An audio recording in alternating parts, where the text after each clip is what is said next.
All right, so this week you sent over something pretty interesting, an article by Larken Rose called "What Do You Want From Me?" And it's something a little different than our typical political fare. Yeah, definitely.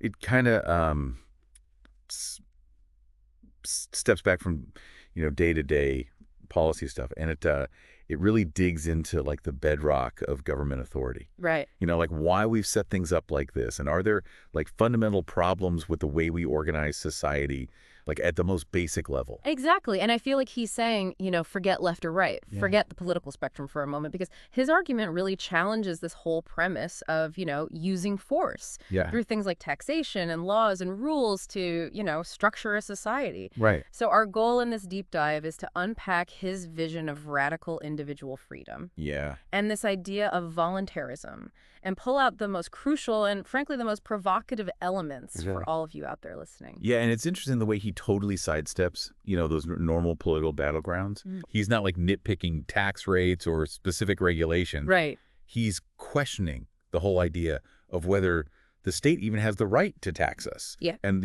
force us to obey its laws in the first place. Right. So it's like a totally different way of looking at it. Okay, so let's jump into what seems to be his central argument, this rejection of coercion. Right. He says pretty clearly that politics, Mm-hmm. whatever your ideology, Mm-hmm. always boils down to using force through taxes and laws. Yeah.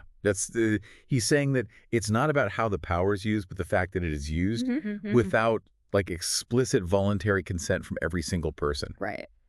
And he sees taxation as inherently coercive. Right. You don't really have a choice about it. It's Sure. just taken from you. And he has this great analogy about roommates panting. Yeah, Can you walk us through that and what's the key point he's making there? sure. Yeah. So he basically describes a situation where roommates are constantly arguing Right. about what color to paint the living room. Hi. Like this endless debate about which shade is best. Mm-hmm. But Rose is like, hold on a second. Yeah. The real question is, should anyone be forced to paint the room at all? Or even live in the shared space if they don't want to in the first place? Right. So like focusing on, which policy we prefer within the system Yeah. distracts us from asking whether the system itself is legitimate. Right, like the how versus the whether it Future certainty. masks that deeper issue, Mm-hmm. right? And it highlights how we all end up supporting things we might disagree with Yeah, just by virtue of being in this system. absolutely. And that leads him to this idea of uncompromising freedom, Mm-hmm. which is not about picking and choosing which freedoms we like. Right. Like I'm pro-free speech, Mm-hmm. but I'm okay with some economic controls. Yeah. So it's not just wanting a little less government. It's Right. really about like applying liberty consistently across the board. Exactly. Yeah. It's about like getting rid of taxation, getting rid of most government mandates, except for like preventing direct harm, Mm-hmm. things like assault and theft. Right. And instead he envisions like everything being done through Right. voluntary association. Exactly. People choosing to cooperate. Yeah. And he's got this great quote that sums it up. He Yeah. says, if you're not hurting anyone, I want you to be left alone, even if I disagree with your lifestyle or values. Yeah. And that's a huge shift Right. from like, how we normally think about politics. Totally. So what's the big surprise there for someone who's used to that normal political debate? Well, I think the surprise is that he just has like zero interest in, legislating morality, Yeah. forcing people to live a certain way. Right. Most political debates are about, Right. what a good society should look like Mm-hmm. and how we can use laws to make people good. Yeah. Rose is basically saying, as long as you're not harming anyone, Right. I don't care what you do. Except here. It's your life. And this leads into his way of challenging the listener about their own beliefs. Right. He kind of holds up this moral mirror. Yeah. How does he get us to look in it? Well, he starts with this like seemingly innocent question. Okay. Wouldn't you want to be totally free? Hmm. No taxes, no government control. Right. Probably most people would say yes. Yeah, and then he immediately pivots Right, and right. says, okay, are you willing to extend that same freedom Yeah. to your neighbor? Yeah. Even if they have totally different values? And do things you might not like. Yeah. And that's where the conflict comes in. Exactly. And that's what makes it so interesting. Because Yeah. a lot of people might say, yeah, I want freedom for me. But when it comes to everyone else having that same freedom, they hesitate. They get a little nervous. They get nervous. And what's the core insight that we gain from that?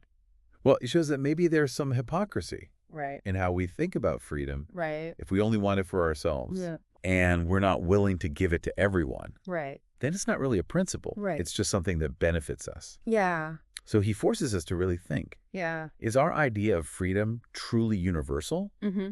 Or are we just trying to get special treatment? And then he brings in this powerful metaphor of getting off the plantation. Yeah. Explain how that illustrates this idea of wanting freedom for yourself, but not for others. Okay, so the plantation image is all about like systemic control. Yeah. Rose is suggesting that if you want to be free, Mm-hmm. escape from government control, Right.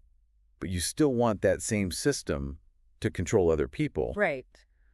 then you're basically part of the problem. Mm-hmm. You're trapped in the system too. Yeah, it's this inherent contradiction, Yeah. wanting freedom for you, but not dismantling the system Right. that controls everyone. And that leads him to this even stronger comparison with slavery. Yeah. This is really intense and maybe controversial. It is. Yeah.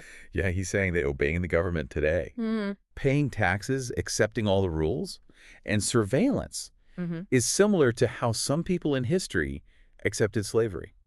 Wow. And he even gets frustrated Yeah. because he sees people defending these systems Right. that he thinks are violating their freedom. So what's so surprising about that? Well, he's implying that we're so used to being controlled Right. that we don't even realize how much freedom we've lost. Right, like it's become normal. Exactly. He's not saying we're literally slaves. Right. But he's trying to show us Yeah. that we might be blindly obeying a system Mm-hmm. that doesn't really benefit us. Right. He wants us to question our assumptions about authority. Now, it's important to say that his philosophy isn't about chaos No, definitely or not. lawlessness. Right. So where does he draw the line? Well, he's a big believer in self-defense. Mhm. If someone attacks you, Yeah. steals from you, Right. uses force against you, you Yeah. have the right to defend yourself. Absolutely. And other people can help you. And this isn't a right that the government gives you. Right. It's an inherent right Mm. that you have as an individual. So you're saying you don't need permission from the government Well, you don't. to stop someone from attacking you or stealing your stuff. Exactly. He believes that, people have a natural sense of right and wrong, Mm. and they'll do the right thing Yeah. to protect themselves and others. And he says that really clearly. He does. If someone is attacking people, anyone can stop them. You don't need a badge or legislation to do what's right. It's just common sense morality. Okay, so let's get into the big philosophical ideas Okay. behind his argument. Yeah. What are those key concepts? So the two main ones are voluntarism Right. and self-ownership. Okay. Self-ownership is the idea that you own yourself. Right. Your body, your property. Mm-hmm. No one else can claim ownership over you. Mm-hmm. And voluntarism follows from that. Okay.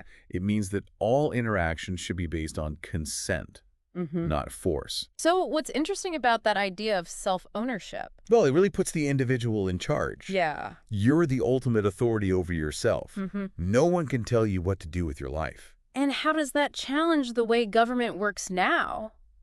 Well, Rose argues that government violates self-ownership Right. through things like taxation, Mm-hmm. which he sees as taking your property without consent, Right. and laws that restrict your behavior, Right. even if you haven't harmed anyone. Right. He doesn't think any group, Mm-hmm. even a democratically elected one, Right. has the right to violate your self-ownership. So true freedom for him is tied to economic freedom. Absolutely. This Yeah. idea that you should control your own money Right. and not have it taken from you. And he also says that, something's not right or wrong Mm-hmm. just because it's done by a group. Right. So if it's wrong for one person to steal from you, Right. it's also wrong for the government to do it.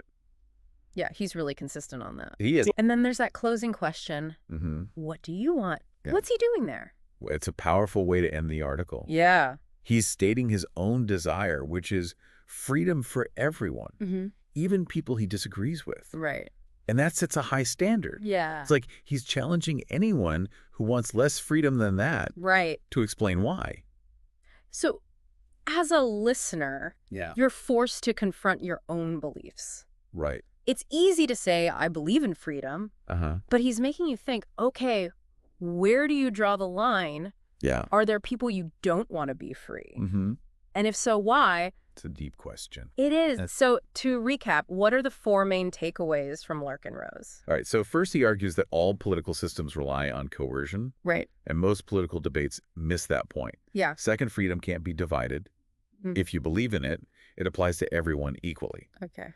Third, he thinks society should be based on voluntary cooperation, Right. not government mandates. Instead of the government telling you what to do. Right. And finally, Yeah. he suggests that most people would choose to opt out of these coercive systems if they could. Exactly. This has been a real deep dive Yeah. into Larken Rose's article, What Do You Want From Me?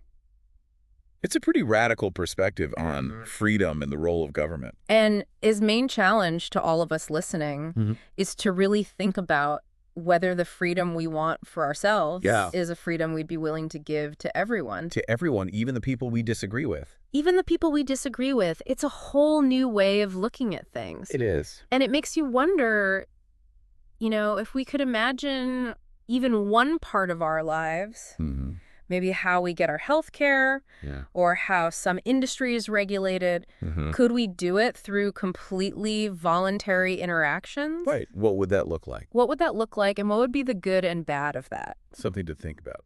It is. The article was, What Do You Want From Me? by Larken Rose. Larken Rose. Thanks for taking this deep dive with us.